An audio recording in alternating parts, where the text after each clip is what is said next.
아기 예수님의 탄생을 가장 먼저 목격한 사람은 바로 목자들이었습니다. 8절을 보시면 그 지역에서 목자들이 밤에 들에서 지내며 그들의 양떼를 지키고 있었다 말씀하죠. 그리고 10절에 보시면 천사가 그들에게 말하기를 두려워하지 말아라. 나는 온 백성에게 큰 기쁨이 될 소식을 너희에게 전하여 준다. 오늘 다윗의 동네에서 너희에게 구세주가 나셨으니 그는 곧 그리스도 메시아 주님이시다. 이러한 소식을 알려주십니다. 그런데 온 백성에게 큰 기쁨이 될 좋은 소식을 밤에 들에서 양떼를 치던 그 지역 목자들에게 처음으로 전해주셨다는 거예요. 왜 하필이면 목자들이냐라는 것입니다. 더군다나 온 백성에게 미칠 큰 기쁨의 좋은 소식이라고 한다면 그 나라에 실권을 쥔 헤롯 왕이라든지 아니면 사내들인 의회에 힘 있는 정치 지도자들 사두개인들이든지 아니면 바리새인처럼 존경받는 종교 지도자들, 그들을 하나님께서 선택하신 것이 아니라 왜 하필이면 목자들이냐라는 질문입니다. 우리는 목자라고 하면 되게 좋은 인상을 갖고 있습니다. 예수님을 선한 목자라 그렇게 부르죠. 또 모세나 또 다윗과 같은 위대한 선지자나 왕도 목자의 일을 했기 때문에 목자하면 우리는 또 그림을 보면 예수님의 그 목자의 그림을 보면 목자하면 좋은 이미지를 떠올리지만 사실 예수님 당시의 목자는 그렇게 좋은 또 사람들이 흠모할 만한 그러한 직업은 아니었던 것을 볼 수 있습니다. 왜냐하면 목자는 기본적으로 가난한 사람들이었습니다. 자기 소유의 양을 치는 주인이 아니고요, 남의 양을 치면서 하루하루 생활을 이어가는 고용직 노동자들이 당시의 목자들입니다. 그들의 근무 환경도 좋지 않았습니다. 냄새나는 양들을 치기 때문에 주변 사람들에게 멀리 그야말로 사회적 거리두기를 할 수밖에 없는 그의 일터가 그랬습니다. 그래서 본문에서 보시면 오늘 본문의 목자들도 베들레헴 마을에서 떨어진 들에서 마을 밖에서 일했던 것도 그런 연유라고 볼 수가 있습니다. 게다가 목자의 하는 일이라는 것이 양떼를 지키는 거죠. 도둑들에게서 지키고 또 짐승들로부터 양떼를 지킵니다. 그게 24시간 지켜야 되는 일이기 때문에 한 사람이 아니라 여러 사람이 그것도 교대로 근무를 해야 했습니다. 오늘 본문 8절도 보시면 사람들이 다 자고 있는 한밤중, 밤 늦은 시간에 이 목자들은 일하고 있는 겁니다.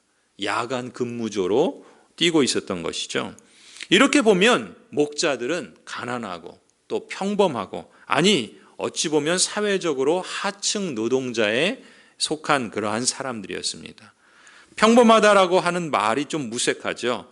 어찌 보면 당시의 어느 노동자들, 어느 근로자들보다 더 낮은 대우를 받았던 사람들이 이 목자들이라고 말할 수 있어요. 오늘날도 그렇지 않습니까? 대기업과 중소기업의 대우가 다르잖아요. 정규직과 비정규직의 대우가 다른 것처럼 당시의 목자들은 사회적으로 보면 가장 대우받지 못하는 그런 부류의 노동자였던 겁니다. 그러니 사회적으로 보면 낮은 계층이라고 사람들에게 인간적인 무시를 당하는 일도 다반사였겠죠. 유대인 탈무드에 의하면 이 목자들은 유대인 남자들임에도 불구하고 여느 유대인들이 갖고 있는 그 권리, 유대인들처럼 성전 제사에 참여할 수 없었다 그래요. 그리고 유대인 남자임에도 불구하고 법정에서 증인 자격으로 설 수 없었다 그럽니다. 그만큼 사회적으로 낮은 계층의 사람들이 목자였던 것입니다. 그러니까 이런 목자들에게 소망이 있다면 무엇이겠습니까? 자기도 자기 양을 쳐보는 것 아니겠습니까? 자기 소유의 양을 갖는 거겠죠. 남들처럼 냄새나는 옷 입지 않고 잘 차려입고 성전에서 예배도 드려보는 것, 그런 소원이 있지 않겠습니까? 늦은 밤 야간 근무조로 일하는 게 아니라 밤에 두 발 쫙 펴고 편하게 잠도 자보고 싶은 그런 마음 아니겠습니까? 목자들은 그저 무슨 대단한 부귀영화를 기대하는 것이 아니라 그저 평범한 소시민일지라도 조금 더 편하고 조금 더 안정되고 조금 더 사람답게 살고 싶은 그런 소망이 있었을 겁니다. 더 이상 자기의 지위 때문에 사람들에게 무시받지 않고 인간답게 공평하게 인정받으면서 살고 싶은 그런 작은 소망이 이 목자들에게 있었지 않았나 싶습니다. 그런데 하나님께서 그런 목자들을 선택하셨다는 거예요.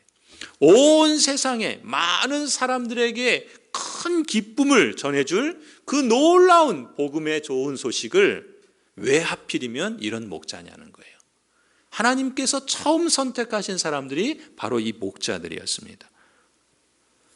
사실 이러한 하나님의 선택하심을 통해서 우리는 여기에 하나님의 선하신 뜻과 하나님의 의도가 있다, 그렇게 믿습니다.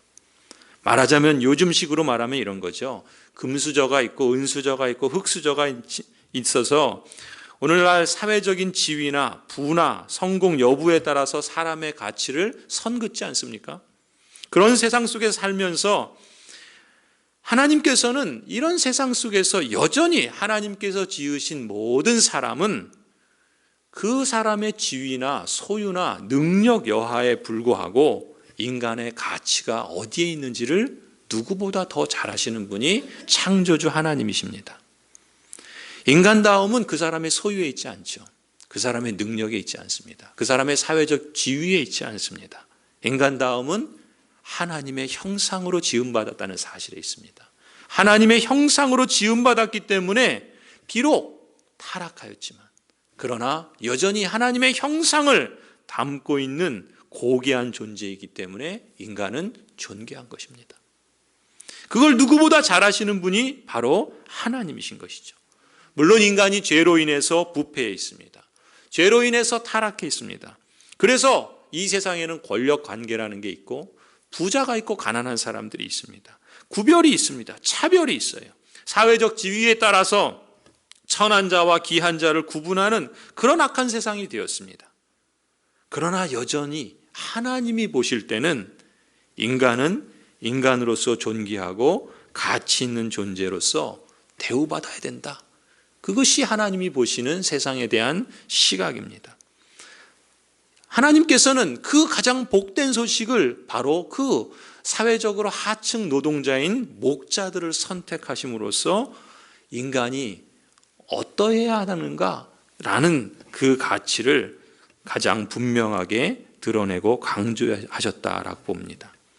동시에 하나님께서는 이런 가난과 부패와 사회적인 불의, 그것으로 인한 불평등, 이것이 하나님 보시기에 정상적인 것이 아니다라는 것을 말씀하시는 것이죠. 이 모든 불의와 불평등을 초래한 근본적인 원인이 어디에 있는가? 인간의 죄에 있는 것입니다. 인간의 타락에 있는 것이죠. 인간 본성에 뿌리 박힌 죄의 영향력 가운데 있는 것입니다.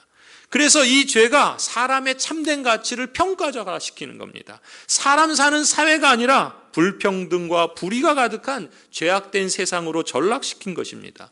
바로 그런 사회를, 그런 부패하고 불의한 불평등이 가득한 이 죄악된 세상을 바꾸시기 위해서 하나님이 원래 창조하신 보시기에 좋은 세상, 그 안에서 기쁨을 누리고 서로 조화롭게 하나님의 통치 질서 아래 참다운 인간답게 참다운 피조세계의 그 복을 누리면서 살아가도록 바꾸시기 위해서 하나님께서 보내신 분이 바로 예수 그리스도이십니다.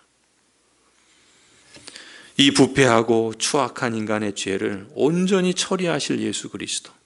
하나님은 목자와 같이 가난하고 냄새나고 사회적으로 인정받지 못하는 사람이라 할지라도 하나님의 형상으로 지음받은 인간으로서 귀하게 인정해 주시는 전혀 새로운 사회, 대한사회를 이루시고자 하나님의 나라를 창조하시고 회복하시고 새롭게 하시고자 메시아를 보내신 것입니다. 그 하나님 나라를 창조하고 완성할 메시아가 오셨다. 이것이 우리가 믿는 예수 그리스도의 하나님 나라의 복음이지요. 여러분, 예수 그리스도께서는 가장 낮은 자 가운데 먼저 찾아오셨습니다. 가장 비천한 사람 가운데 먼저 찾아오셨습니다. 아니, 예수님 당신께서 스스로 가장 천한 자가 되셔서 구유에 누이신, 거할 집이 없어서, 그것도 말이 머무는 그 마국간 구유에 누이시는 가장 비천한 모습으로 이 세상에 오셨습니다. 아니, 영광스러운 하나님의 그 성자 하나님이 우리와 같은 이 육신을 입고 이 땅에 오셨다는 것 자체가 이것이 복음이죠. 복음이 가진 가장 큰 능력을 우리에게 보여주는 것이라 믿습니다. 왜 그렇게 하셨습니까? 왜 그리 하셨습니까? 낮은 자를 높여주시고자 하심이죠. 작은 자를 존귀하게 세워주시고자 하심입니다. 잃어버린 자를 다시 되찾기 위해 하심이고, 그리고 죽음에 빠져있는 자를 다시금 생명의 나라로 옮기시기 위함이셨습니다. 예수 그리스도께서 성취하시고 완성하실 하나님의 나라는 세상에서 가장 가난한 사람이라 할지라도 세상의 주인이신 부요하신 예수 그리스도로 말미암아 가장 부요한 자가 되게 하시는 생명의 나라인 것입니다. 예수 그리스도를 통해서 하나님은 우리를 아들의 나라로, 생명의 나라로 옮기시고자 하셨던 것이죠. 바로 이 목자들은요, 그런 점에서 오늘 평범한 소시민과 같은 저와 여러분들을 대표하는 것 아니겠습니까? 그렇기 때문에 우리는 이 세상이요, 우리를 평가하는 사회적인 지위를 따라서 우리를 볼 것이 아니라 하나님이 평가하시는 영적 지위로서 우리 자신을 볼 수 있어야 하겠습니다. 우리 자신을 그러한 시각으로 보는 것뿐만 아니라 다른 동료, 옆에 있는 그리스도인들도, 같은 신자들도 그런 시각에서 볼 수 있어야 됩니다. 아니, 더 나아가서는 사실은 모든 세상의 다른 사람에 대해서도 이런 가치로 인간의 가치를 다른 시각에서 볼 수 있도록 우리를 요청한다고 믿습니다. 그래서 하나님 나라의 가치가 좀 더 잘 드러내는 사회, 그런 세상을 하나님께서는 이루어 가시고자 하셨던 것이죠. 그래서 낮고 가난한 목자들이라도, 여전히 냄새나는 양떼를 치며 밤새도록 일하는 현장 근로자다 할지라도 그들을 자신의 외모나 지위나 소유에 따라 취급하지 않고 하나님의 형상으로 지음받은 사람이라는 그 이유만으로도 사람다운 사람으로 인정하고 받아주는 그런 사회, 그런 세상을 이루어가도록 우리 신자들과 우리 교회에게 시대적인 사명을 주신 것이라 그렇게 믿습니다. 그래서 복음은요, 누구에게나 큰 기쁨을 안겨주는 좋은 소식이죠. 그것이 예수 그리스도께서 이루시고 완성하실 하나님 나라의 복음이요, 십자가의 복음이요, 성육신의 복음인 것입니다. 성도 여러분, 교회와 성도들은 하나님 나라의 가치를 그런 점에서 어떻게 하면 우리의 삶에서 개인적이든 가정으로든 아니면 교회 공동체를 통해서든 어떻게 하면 우리가 받은 하나님 나라의 그 생명의 복만이 아니라 그 하나님 나라를 이루어 가시고자 하시는 하나님의 선하신 뜻과 그 가치들을 우리의 삶의 자리에서, 일터에서, 우리 마을에서 어떻게 실천할 수 있을지 고민해야 합니다. 그리고 그것이 우리의 구체적인 모습으로 어떻게 드러날 수 있을지 그것을 함께 힘을 모으고 기도하고 힘쓰는 것이 교회의 시대적 사명이라고 볼 수 있습니다. 어떤 분들은 이렇게 생각하실지 모르겠습니다. 그래도 내 형편은 오늘 본문의 목자들과 같은 처지는 아니야. 내가 그 정도로 비천하고 가난한 상태에 있는 건 아닌데 라고 무관심하게 생각하실 분들도 있을지 모르겠습니다.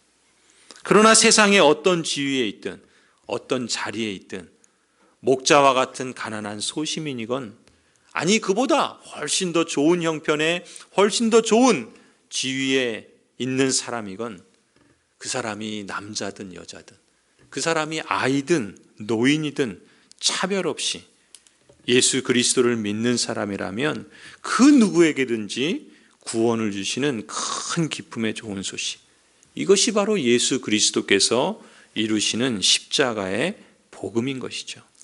우리가 그 복음을 소유했다는 것이 얼마나 복된 일입니까? 우리가 그 가치를 알고 그 영원한 생명에 잇대어 살아간다는 것이 얼마나 보람 있는 일입니까? 우리의 삶을 통해서 하나님께서 이 땅에서 이루어 가시는 그 하나님 나라의 완성을 향해서 우리도 수종 들고 우리가 거기에 동참할 수 있다는 것이 얼마나 영광스러운 부름입니까? 하나님께서는 이러한 놀라운 역사를 우리에게 이루어 주셨고, 그래서 이제 우리를 통해서 이 세상 속에서 하나님의 나라를 증거해야 한다. 성탄절은 그것을 우리에게 다시금 일깨워주는 좋은 절기라고 믿습니다. 자, 그렇다면 오늘 본문에서 이렇게 복된 소식을 들은 목자들은 무엇을 하는가 보십시다. 11절을 보시면요, 이렇게 개역개정과 새번역을 좀 연결해서 이렇게 번역할 수 있습니다. 보라, 나는 온 백성에게 큰 기쁨이 될 좋은 소식을 너희에게 전하여 준다. 오늘 너희가 사는 동네에 너희를 위하여 구주가 나셨으니 곧 그리스도 메시아 주시니라. 여러분, 이 소식을 듣자마자 목자들이 어떻게 합니까? 16절을 보면요, 급히 달려갑니다. 어디로 달려갑니까? 구유에 누인 아기를 찾아내기 위해서 급히 달려가요. 그리고 그 아기를 찾아냅니다. 그리고 만나게 되죠.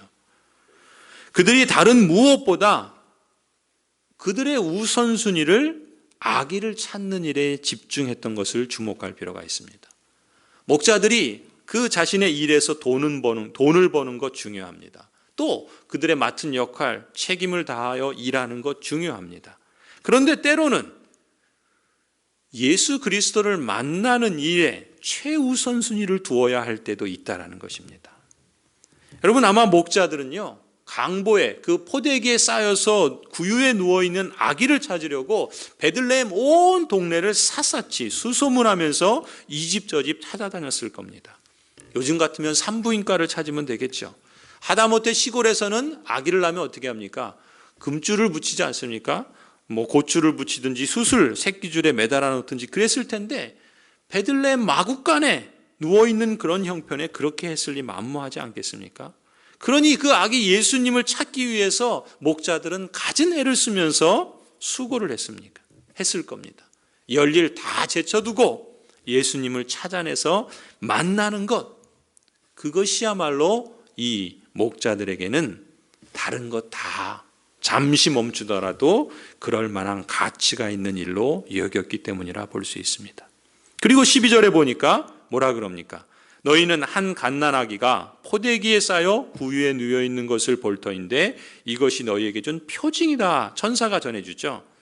여러분, 사실 메시아 그리스도가 이 땅에 오셨다 그랬어요.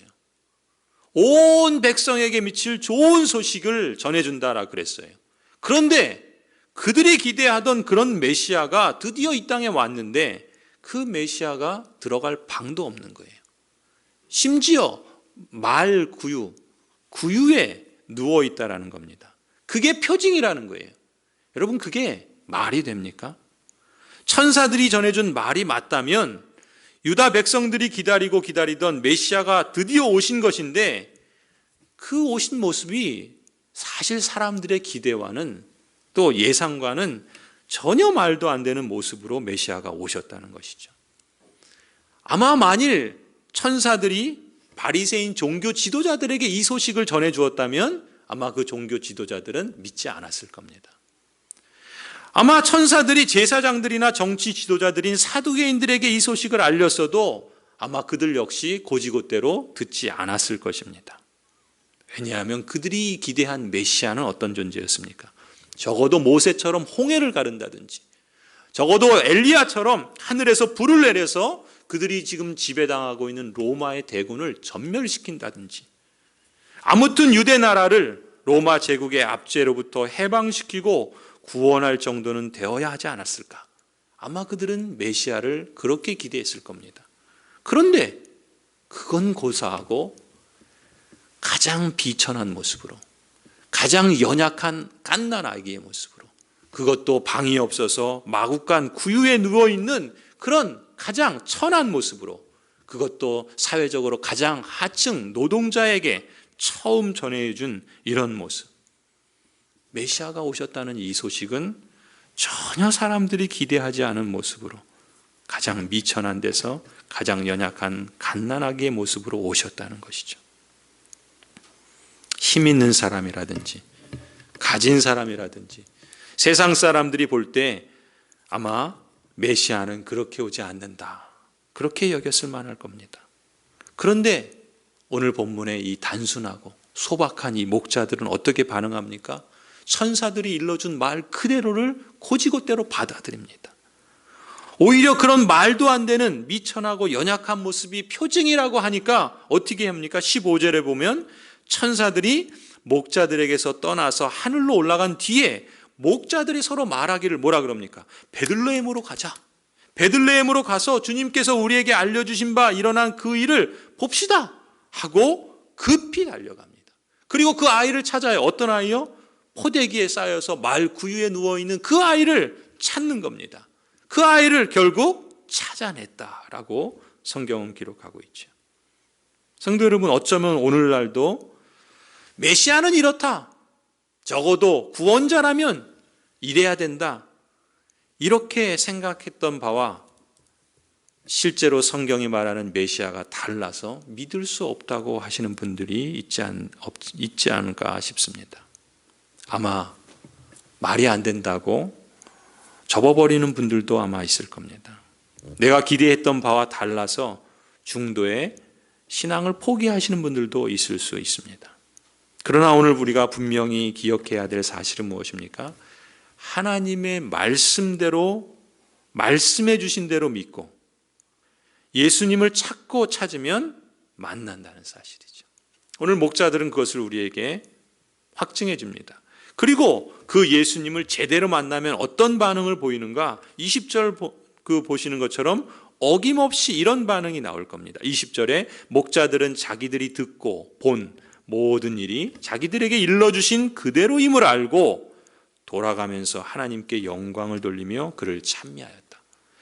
그들이 들은 말씀, 그들이 그리고 확인한 그 말씀, 세상 사람들이 볼 땐 말도 안 되고 기대와 다르고 어처구니 없어 보이는 그런 표징이었지만 오히려 그 표징이 하나님이 말씀해 주신 그대로임을 알고 돌아가면서 하나님께 영광을 돌리고 하나님을 찬미합니다.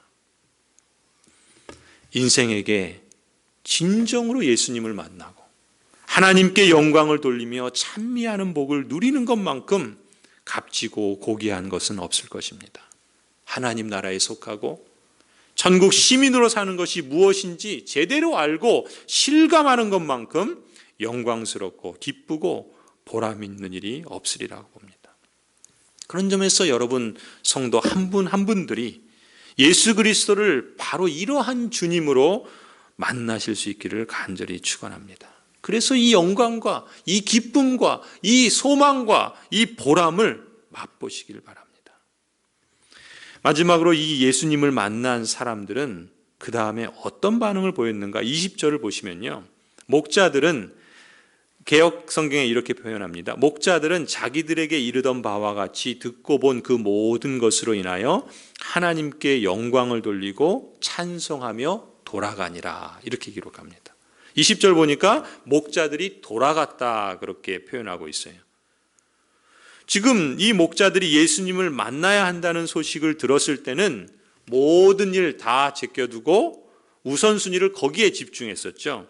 그래서 예수님을 만나는 일에 최우선 순위를 두고 그 일을 힘썼던 것을 알 수 있습니다. 그러나 그렇다고 해서 이 목자들이 자신의 생업을 포기했던 게 아닙니다. 20절을 보면 다시 돌아가요. 이 목자들이 어디로 돌아갔겠습니까? 자신의 일터로 돌아갔겠죠. 자신의 마을로 돌아갔을 겁니다. 예수님을 만난 감격과 기쁨과 감사와 찬송을 갖고서 목자들은 자신의 일터로, 자신의 마을로 돌아갑니다. 여러분 보십시오. 목자들의 근무 환경이 바뀐 게 아니에요. 고용직 근로자에서 승진이 되어서 그들의 형편이 달라진 게 아닙니다. 여전히 밤 근무를 해야 되고 낮 근무로 바뀐 것도 아닙니다. 이런 물리적인 변화는 그들에게 당장 일어나지 않았지만 그들의 모습은 달라졌어요. 그들의 마음은 달라졌습니다. 목자들에게는 그 전에 없던 그 입에서 저절로 기쁨에 찬 노래가 터져 나옵니다. 그 얼굴에는 찬란한 그 빛을 본 그 영광의 광채를 반사하는 듯한 그런 모습을 가지고 자신의 삶으로 돌아갑니다. 여러분, 이 목자들이 어떤 자세로 삶을 살아갔을까요? 저는 그런 상상을 해봅니다. 이들이 그 자신의 일터로 돌아갈 때 그들의 발걸음을 상상해 보면은 그들은 더 이상 가난하고 평범한 노동자들의 그 짓눌린 삶의 모습이 아니었으리라고 봅니다. 그들의 형편은 달라지지 않았지만, 그들의 상황은 바뀐 것이 없지만, 그러나 적어도 그들의 마음에는, 그들의 심령에는, 그들이 보는 세계와 그들이 살아가는 삶의 방향에는 세상의 부나 권력이나 사회적 지위, 그걸 다 가진 사람보다 결코 부럽지 않은 영광과 기쁨과 소망과 보람이 그들에게 있었으리라 봅니다. 자신의 삶의 자리에서 그 복음을 소유한 사람으로 이들은 살아갔으리라 그렇게 상상해 봅니다. 자기 마을에서 자신이 만난 예수님을 증거하는 삶을 살았으리라 봅니다. 물론 정확히 그렇게 했는지는 알 수 없습니다. 하지만 분명 그 이전과는 다른 삶을 살았을 거라 저는 믿습니다. 나중에 천국에 가시거든 이 목자들 찾아서 한번 물어보시자고요. 어떻게 사셨는지. 성도 여러분, 올해 우리는 이 코로나19로 인해서 이전과는 전혀 다른 성탄절을 맞이하고 있습니다. 이맘때쯤이면 예배당보다 백화점과 호텔의 성탄 추리가 더 화려하지 않습니까? 연말 파티나 술자리로 요란하지 않습니까?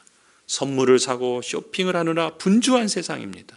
그런데 올해 우리는 어쩔 수 없이 그야말로 집콕 크리스마스를 맞이하고 있어요. 집에 콕 처박혀서 크리스마스를 가족들하고만 보내야 합니다. 그야말로 올해 크리스마스는 고요한 밤, 거룩한 밤, 조용하게 그렇게 가족들이 맞이하게 되었습니다. 성도 여러분, 그런데요, 오히려 우리는 이렇게 예기치 않은 이러한 시기를 우리가 맞이하면서 이 때를요, 그 어느 때보다 더 순수하게, 그 어느 때보다 더 신실하게 성탄을 처음 만났던 사람들처럼 예수 그리스도를 만날 수 있는 기회로 삼았으면 합니다. 첫 성탄을 맞이했던 목자들처럼 하나님이 전해준 말씀 그대로를 믿고 열일을 잠시 멈추고 주님께서 우리에게 알려주신 바 일어난 그 일을 다시금 주목하는 그런 시간으로 삼아보셨으면 좋겠습니다. 급히 달려가서 예수님을 찾아내고 하나님께 영광을 돌리고 찬양을 드리며 삶의 자리로 돌아간 목자들처럼 우리에게 성탄을 허락해 주신 하나님의 나라의 영광과 하나님 나라의 그 기쁨과 하나님 나라의 그 소망과 하나님 나라의 그 감격으로 우리에게 허락하신 그 사명을 새롭게 하는 그러한 시간들을 가져보시길 바랍니다. 코로나 바이러스로 인해서 어쩌면 그동안 우리는요, 알게 모르게 이 세상의 분주함에 길들여져 있는지 모릅니다. 이 세상의 소비와 물질주의에 익숙한지 모릅니다. 이제 어쩔 수 없이 사회적 거리를 두는 것처럼, 아니 우리는 이 세상의 분주함과 이 세상의 소비 물질주의에 대해서 사회적 거리 두기를 실행해야 할 때라고 봅니다. 그리고 이제 우리는 우리 삶의 좌표를 다시금 하나님을 향해 온택트하는, 하나님을 향해서 우리가 좀 더 가까이 하고 좀 더 그 하나님을 향해서 더 나아가는 그런 기회로 삼아보셨으면 좋겠습니다. 코로나 사태로 인해서 사실 긍정적인 면이 없지 않죠. 가족들이 더 얼굴을 맞대고 가까워지는 그런 기회가 되었습니다. 14절 말씀처럼 천사들은 이렇게 찬송합니다. 더없이 높은 곳에서는 하나님께 영광이요, 땅에서는 주님께서 좋아하시는 사람들에게 평화로다.